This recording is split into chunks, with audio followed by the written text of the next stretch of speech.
Dear students, Assalamu alaikum.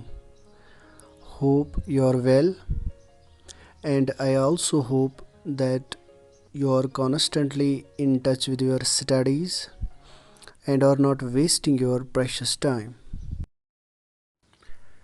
Today, my topic is economic reforms of post 1947 government in J&K. As we know, in 1947, Maharaja's rule came to an end in J&K, and subsequently Sheikh Muhammad Abdullah's National Conference Party came into power. Sheikh Mohammad Abdullah ने जो economic reforms J&K में introduce किए वो land reforms ही थे, और ये national conference के manifesto का मेन एजेंडा भी था। 1940s में जे.एंड.के लैंडलॉर्ड डोमिनेटेड सोसाइटी थी। ये हम इस तरह अंडरस्टैंड कर सकते हैं, जब हम 1948 में 13,000 लैंडलॉर्ड्स को पाते हैं, और उनमें से सबसे बड़े लैंडलॉर्ड जो थे उनको जागीरदार्स कहा जाता था, वो 396 थे। मेजर इकोनॉमिक और लैंड रिफॉर्म्स 1947 के बाद सबसे पहला हम देखेंगे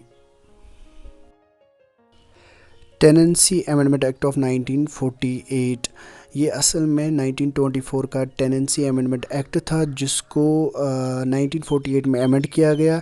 इस एक्ट में दो चीज़ें फिक्स रखी गई टेनेंट के लिए। पहला था कि टेनेंट कितने साल तक लैंड को टिल कर सकता है, कल्टीवेट कर सकता है। दूसरा ये कि टेनेंट को कितना कल्टीवेट, इस लैंडलॉर्ड की तरफ कितना रेंट पे करना होगा। दूसरा लैंड रिफॉर्म ये था कि शेख मोहम्मद अब्दुल्ला ने 1948 में जागीर्स, माफीज और मुकर्ररीज को ख़त्म किया।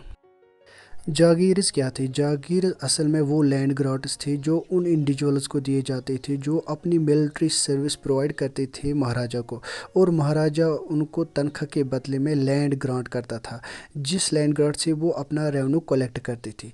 तो ये सिस्टम ख़त्म किया शेख मोहम्मद अब्दुल्ला ने। माफीज़ वो लैंड ग्रांट्स थे जो किसी पर्टिकुलर इंडिविजुअल या रिलीजियस इंस्टीट्यूशन को दिए जाते थे, और उनको उस लैंड ग्रांट से रेवेन्यू भी नहीं देना पड़ता था।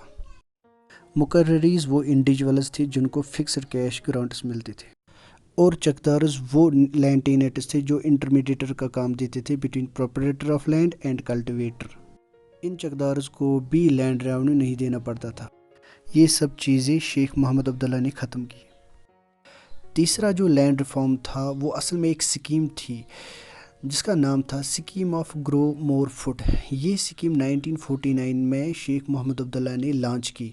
इस स्कीम के तहत वो वेस्ट लैंड जो काश्त के लायक था उसको अंडर कल्टीवेशन लाया गया। That was brought under cultivation to grow and produce more food. यहाँ पे आप देख सकते हैं कि इस स्कीम को लॉन्च और प्रोपोगेट करने के लिए खुद शेख मोहम्मद अब्दुल्ला हल चलाते हैं।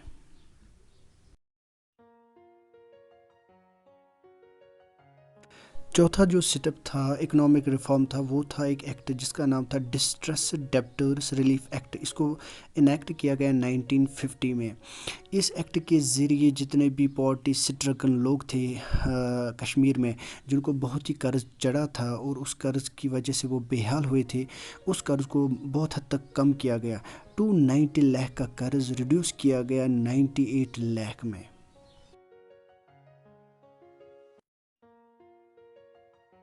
लास्ट जो इकोनॉमिक और लैंड रिफॉर्म था वो था 1950 का big landed estates abolition act, जिसको Magna Carta of peasants rights भी कहते हैं, जिसको ख़त्म चकदारी भी कहते हैं।